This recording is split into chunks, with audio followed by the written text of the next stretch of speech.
আসসালামু আলাইকুম ওয়া রাহমাতুল্লাহি ওয়া বারাকাতুহু।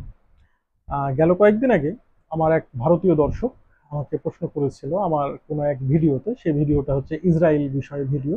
তো সেখানে তিনি প্রশ্ন করেছেন যে ভাই, আমি ভারতীয় হিসেবে মানে ওয়ার্কিং ভিসা নিয়ে কি ইসরাইল যেতে পারবো? বা আমি যদি ইসরায়েলে যাই সেখানে অবৈধভাবে যদি ওয়ার্কিং শুরু করি, পরবর্তীতে কি বৈধ হওয়ার কোনো উপায় আছে কিনা? তো আমি একটা জিনিস দেখলাম যে উনি তো ইন্ডিয়ান নাগরিক।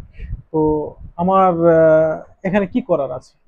তো আরেকটা বিষয়, আমি আমার চ্যানেল অ্যানালাইটিক্সেও দেখলাম যে প্রায় 40%, কখনো কখনো দেখি যে আমার 50%-এর উপরে দর্শকই হচ্ছে ভারতের দর্শক।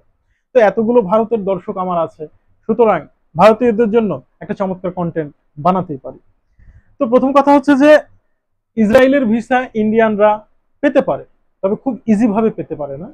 আর ওয়ার্কিং ভিসা যদি বলেন, যেটাকে বলা হয় বিয়ন ভিসা, এই বিয়ন ভিসাও পেতে পারে, তবে এটা পাওয়ার জন্য কিন্তু অনেক মানে অনেক কষ্টসাধ্য একটা বিষয়। ইসরায়েলের ওয়ার্কিং ভিসার ধরন হচ্ছে, তারা টোটালি ওয়ার্কিং এ 4 রকমের ভিসা দেয়: কনস্ট্রাকশন, ম্যানুয়াল লেবার, এরপরে হচ্ছে health care, nurse, care giver, এরপরে দেয় হচ্ছে এগ্রিকালচার, চাষাবাদ বা ফার্মের কাজ, আর সর্বশেষ যেটা দেয় হোটেল বা সার্ভিস সেক্টর, এটা হচ্ছে খুবই সীমিত সেক্টরে। হুম। এবং আইটি প্রফেশনালও টুকটাক ইন্ডিয়া থেকে নেয়, নেয় না যে তা না, নেয়। যেহেতু ইন্ডিয়ার ব্যাঙ্গালোর হচ্ছে পৃথিবীর একটা মানে নাম করা অন্যতম আইটি সেক্টর, আইটি সেকশন আছে এখানে, সেই সূত্রে কিছু আইটি সেক্টরেও লোকজন নেয়।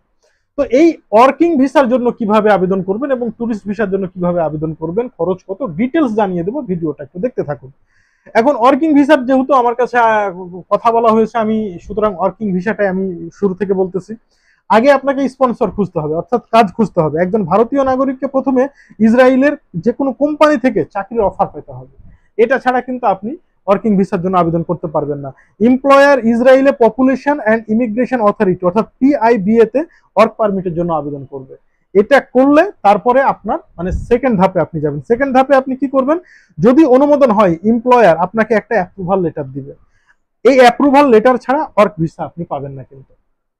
এরপরে তৃতীয় ধাপে যেটা করবেন, যে অ্যাপ্রুভাল পাওয়ার পরে আবেদনকারীকে ভারতের ইসরায়েলের ভিসা অ্যাপ্লিকেশন সেন্টার আছে, যেটা আইভিপি, এটা কিন্তু কলকাতাতেও আছে, ঠিক আছে, বা দিল্লিতে আছে, বোম্বাইতে আছে, ব্যাঙ্গালোরে আছে, বেশ কয়েক জায়গাতে আছে, আপনি আবেদন করতে পারবেন। প্রয়োজনীয় কাগজ যেটা লাগবে সেটা হচ্ছে বৈধ পাসপোর্ট। এক্ষেত্রে আপনার পাসপোর্টের মেয়াদ 2 বছর থাকতে হবে। আবারও বলছি, 2 বছর আপনার পাসপোর্টের মেয়াদ থাকতে হবে। এরপর আপনার ভিসা আবেদন ফর্ম, যেটা তাদের ওয়েবসাইটে গেলে আপনি পাবেন। এমপ্লয়ারের কাজের অনুমোদন কপি, সেটা তো লাগবেই। মেডিকেল সার্টিফিকেট, এখানে বলে রাখা ভালো যে এইচআইভি এবং টিবি, এই দুইটা টেস্ট 100% আপনাকে করাতে হবে। এই দুইটা টেস্ট কিন্তু মানে ইসরায়েল এই সমস্ত বিষয়গুলো নিয়ে খুব কিন্তু সেন্সিটিভ, সুতরাং এদিকে আপনার খেয়াল রাখতে হবে। এরপরে ছবি তো লাগবেই, নর্মাল পাসপোর্ট সাইজের, আর একটা ভ্রমণ বিমা লাগবে। এটাও কিন্তু আপনাকে ইসরায়েল এম্বাসি হেল্প করবে এই বিষয়ে। এরপর যেটা করতে হবে, চতুর্থ ধাপ, আপনার বায়োমেট্রিক প্রসেসিং, ভিএফএস এ বায়োমেট্রিক দিতে হয়, যেটা সাধারণত বাংলাদেশে আসলেও আপনাকে দিতে হয়, বা আশেপাশের দেশ, যে কোনো দেশ গেলে তো এখন দিতেই হয়। এরপর হচ্ছে খরচ কত হতে পারে। খরচ হচ্ছে ওয়ার্ক ভিসা ফি 5 থেকে 6 হাজার রুপি, মানে ইন্ডিয়ান টাকায় খরচ হতে পারে। ভিএফএস সার্ভিস চার্জ 2 থেকে 2,500, বেশি পড়বে না। পুলিশ ক্লিয়ারেন্সের জন্য লাগবে 500 থেকে 1,000। এরপরে মেডিকেল টেস্ট 2,000 থেকে 5,000 টাকা, যেমনটা লাগে আর কি। এরপর এয়ার টিকিট, রিটার্ন টিকিট 70 থেকে 80 হাজার টাকা মতো ভারতীয় পড়বে, মানে অনেক কম, বাংলাদেশের তুলনায় অনেক খরচ কম। ভিসা প্রসেসিং খরচ, এয়ার টিকিট বাদে মোটামুটি আরো 10 থেকে 15 হাজারের মতো এক্সট্রা খরচ যেতে পারে, এটা আপনাকে প্রস্তুতি নিয়ে থাকতে হবে। যদি রিক্রুটমেন্ট এজেন্সির মাধ্যমে যান, তাহলে অতিরিক্ত 1.5 থেকে 2.5 লাখ টাকা পর্যন্ত আপনার খরচ হতে পারে।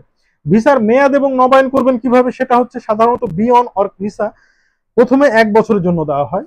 তারপরে হচ্ছে এমপ্লয়ার চাইলে গভর্নমেন্ট অনুমতি দিলে এটি সর্বোচ্চ 5 বছর পর্যন্ত বাড়ানো যেতে পারে। একটা কথা মনে রাখবেন, 5 বছরের বেশি কিন্তু আপনি সেখানে আর থাকতে পারবেন না, তারপর আপনাকে কিন্তু ফেরত আসতে হবে। এক্ষেত্রে সতর্কতা হচ্ছে, অনেক ভুয়া এজেন্ট ভারতে এবং বাংলাদেশেও আছে, যারা ইসরায়েলের কাজের ভিসার নামে প্রতারণা করে থাকে। সব সময় আপনাকে নিশ্চিত করতে হবে যে আপনি যে প্রতিষ্ঠানে যাচ্ছেন সেই প্রতিষ্ঠানের পপুলেশন অ্যান্ড ইমিগ্রেশন অথরিটি অনুমোদন মানে অনুমোদিত তালিকায় আছে কিনা। আপনি এক্ষেত্রে সবচেয়ে বেটার হবে, আপনি যে কোম্পানি থেকে অফার পাচ্ছেন সেই কোম্পানিটা মানে ইসরায়েল গভর্নমেন্ট কর্তৃক অনুমোদিত কিনা, সেটা আপনি একটু তাদের ওয়েবসাইট ভিজিট করে আপনি জেনে নেবেন, তারপরে আপনি মানে লেনদেন করবেন। এখানে আরেকটা বিষয় আছে, আরো একজন ভাই জানতে চেয়েছিল যে ইন্ডিয়ান মুসলিম সেখানে যেতে পারবে কিনা। হ্যাঁ, ইন্ডিয়ান মুসলিমও যেতে পারবে, ওয়ার্কিং ভিসায় যেতে পারবে, এতে কোনো সমস্যা নাই। তবে একটা কথা মনে রাখেন, ইমিগ্রেশনে এবং ভিসা জন্য যে ভাইবা ফেস করবেন, এখান এই দুইটা জায়গায় কিন্তু আপনার জন্য অনেক কঠিন হবে। এখানে কিন্তু অনেক ধরনের অবান্তর প্রশ্ন করা হবে, যেগুলো হয়তো আপনার জন্য একটু মানে অ্যাবনর্মালও মনে হতে পারে, বা এটা আপনার জন্য একটু বিব্রতকর হতে পারে। এখন আসেন আমরা ট্যুরিস্ট ভিসার জন্য আসি। যে ট্যুরিস্ট ভিসা মানে ইসরায়েলের ভিসা আবেদনের জন্য তেমন কিছু মানে তেমন কোনো শক্ত বা কড়াকড়ি ইয়া হয় না। আপনি চাইলে ট্যুরিস্ট ভিসার আবেদন করতে পারবেন। এর জন্য নয়াদিল্লি, মুম্বাই, বেঙ্গালুরু, কলকাতা এই 4 জায়গাতে সর্বমোট কিন্তু ইসরায়েলের ভিসা আবেদন সেন্টার আছে, আপনি সেখান থেকে করতে পারবেন। কলকাতার হচ্ছে unit number 14, 7th floor, on 858/1 east Kolkata township, Kolkata. Phone নাম্বারটা হচ্ছে +91, এটা কোড 3340052073। এটা অবশ্য ডিসক্রিপশন বক্সে দেওয়া থাকবে, আপনি চাইলে সেখান থেকে নিয়ে নিতে পারেন। শুধু তাই না, বেঙ্গালুরু, মুম্বাই এবং দিল্লি সব জায়গারই অ্যাড্রেস ডিটেলস ডেসক্রিপশন বক্সে দেওয়া থাকবে। এখন ভিসা আবেদন প্রক্রিয়া কিভাবে করবেন স্টেপ বাই স্টেপ আমি বলে দিচ্ছি। অনলাইনে ফর্ম পূরণ করবেন, অনলাইনের অ্যাড্রেস দেওয়া আছে ডেসক্রিপশন বক্সে, কোনো সমস্যা নেই। ডকুমেন্ট প্রস্তুত করবেন, বৈধ পাসপোর্ট কমপক্ষে 6 মাস মেয়াদের আপনার থাকতে হবে। ওয়ার্কিং ভিসার জন্য 2 বছর, কিন্তু আপনার ট্যুরিস্ট ভিসার জন্য 6 মাস। পাসপোর্ট সাইজের ছবি লাগবে, ফ্লাইট বুকিং, এবং আপনার একটা ট্যুর আইটেনারি লাগবে। আইটেনারি হচ্ছে আপনার ট্যুর প্ল্যান যেটা আর কি, হ্যাঁ। এরপর হোটেল বুকিং অবশ্যই এটা থাকতে হবে, এবং এটা booking.com এর মাধ্যমে আপনি করে নিতে পারেন। ব্যাংক স্টেটমেন্ট অবশ্যই 6 মাসের, চাকরির প্রমাণপত্র বা ব্যবসায়ের প্রমাণপত্র, এবং আপনার এনওসি লাগবে, সেই সাথে ভ্রমণ বীমা, যে জিনিসটা বাধ্যতামূলক, এটা ছাড়া কিন্তু হবে না। এরপর আবেদনপত্র জমা দিবেন, অনলাইন ফর্ম প্রিন্ট করে ডকুমেন্ট সহ আপনার নিকটবর্তী আইভিপি, আবার বলছি আইভিপি, ইসরায়েল ভিসা পারমিটের জন্য আপনি ইয়া করবেন। তো এরপরে হচ্ছে ভিসা ফি প্রদান করতে হবে, খুব বেশি না, 1700 থেকে 1800 টাকার মধ্যে পড়বে ভিসা ফি।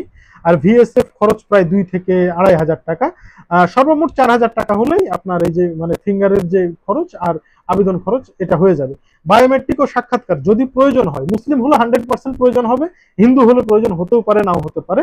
সাধারণত বায়োমেট্রিক দিতে হবে, তবে কনসুলেট চাইলে সাক্ষাৎ হতে পারে, তবে এটা মুসলিমদের ক্ষেত্রে শতভাগ হবে, এতে কোনো সন্দেহ নেই। প্রসেসিং এর সময় সাধারণত 5 থেকে 10 দিনের মধ্যে আপনি ভিসা পেয়ে যাবেন, কোনো সমস্যা নেই। এবার হচ্ছে বিমান ভাড়া। বিমান ভাড়া হচ্ছে হয়তো যেটা এর আগে বললাম যে এভারেজে 70 থেকে 80, তবে 80 যাবে না, দেখা যাচ্ছে 70 এর মধ্যে হয়ে যাবে। হোটেল খরচ, এখন হোটেল ইসরায়েল কিন্তু একটা এক্সপেন্সিভ কান্ট্রি, এটা সত্য কথা। আপনি নর্মালি যে কোনো হোটেলে উঠলে 3.5 থেকে 7-8 হাজার টাকার মধ্যে লেগে যাবে, এবং মিড রেঞ্জ হোটেলেও কিন্তু দেখা যাচ্ছে যে 10 থেকে 20 হাজার টাকা, আর হাই লাক্সারি হোটেল তো 25 থেকে শুরু করে 1 লাখ, 2 লাখ, 3 লাখ সব রকমই পাবেন আপনি। আর টিপসটা হচ্ছে তেল আবিব হচ্ছে ব্যয়বহুল শহর, ওদের রাজধানী, তবে জেরুজালেমে তুলনামূলক সাশ্রয়ী হোটেল পাওয়া যায়, আপনি সেখানে যেতে পারেন। আনুমানিক কত খরচ হতে পারে 7 দিনে সেটা বলছি। ভিসা ও সার্ভিস ফি তো হলো 4000 টাকা, বিমান ভাড়া ধরে নিলাম 70 থেকে 80 হাজার টাকা, হোটেল 25 থেকে 50 হাজার টাকার মধ্যে 7 দিনে, খাওয়া দাওয়া এবং লোকাল ট্রান্সপোর্ট 15,000 থেকে 25,000 টাকা, মোটামুটি 85,000 থেকে আপনার ধারণা করা যায় যে মানে 1.5 লাখ টাকা মতো নিলে আপনি খুব রিল্যাক্সে আপনি ঘুরে আসতে পারবেন। এটাই হচ্ছে মানে ইসরায়েলের ভিসার জন্য সর্বশেষ আমার পাওয়া তথ্য, যে সমস্ত তথ্যগুলো ইন্টারনেট ঘেটে আমি বের করেছি। এরপরে যদি আপনাদের কোনো কোশ্চেন থাকে আপনারা অবশ্যই নক দিতে পারেন। সকলকে ধন্যবাদ। আসসালামু আলাইকুম ওয়া রাহমাতুল্লাহ।